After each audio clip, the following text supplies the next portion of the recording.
A grieving older Satanist couple search for a pregnant woman to use as a vessel as they plan to bring back their dead grandson.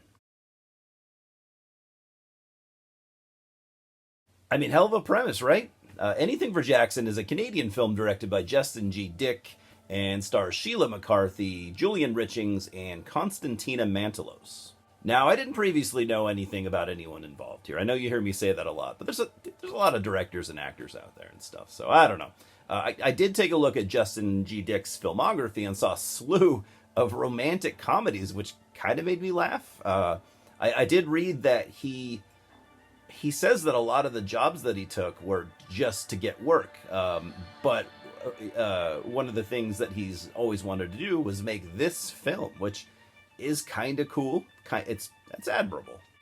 He did direct a few Creepshow episodes back in 2023, back in last year, 2023. So maybe he will do more horror in the future. I have read that he is a big horror fan, which is cool. Obviously, you know, it would seem like he's working his way into the horror realm, and I welcome him. And I am a fan of Shudder, and that is part of why I picked up this movie. I picked up the DVD, but I was also intrigued by its 97% Rotten Tomatoes score. So after watching it, I have to say, I was kind of shocked at how little this film did for me.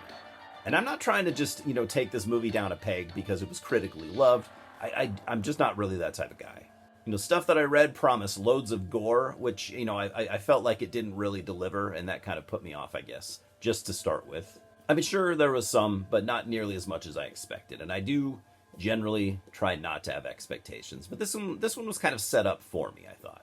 The storyline sounded promising to me. I love satanic panic type movies, and this touches on that for sure, though I wanted more of it. So you have Audrey and Henry, who are a Satanist couple, like I said, and they have been mourning the loss of their daughter and grandchild, Jackson.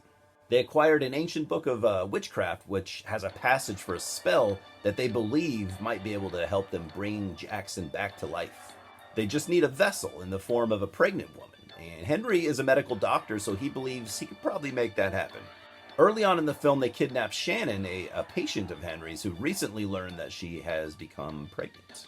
Everything seems to be going well, but after performing this rite, something feels off, a bit off, I would say, for Audrey and Henry. And they seem to have accidentally opened up a portal where nefarious souls can come and try and take the vessel from them.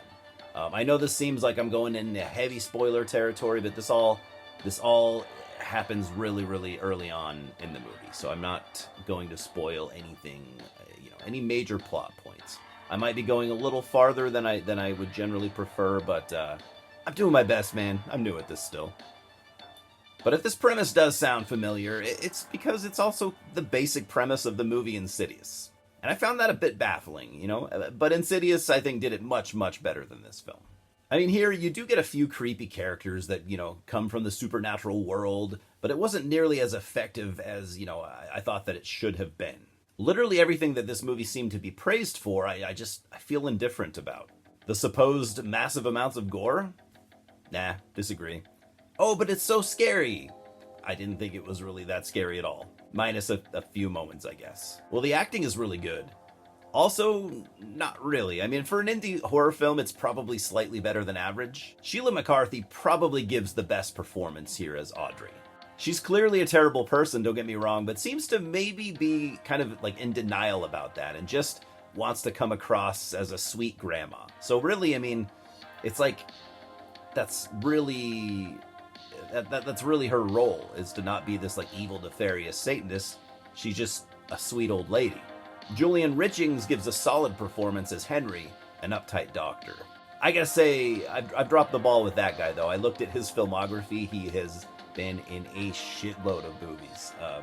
So he's I don't know if he's like ever been a leading man necessarily, but he gets roles, man. So he's good.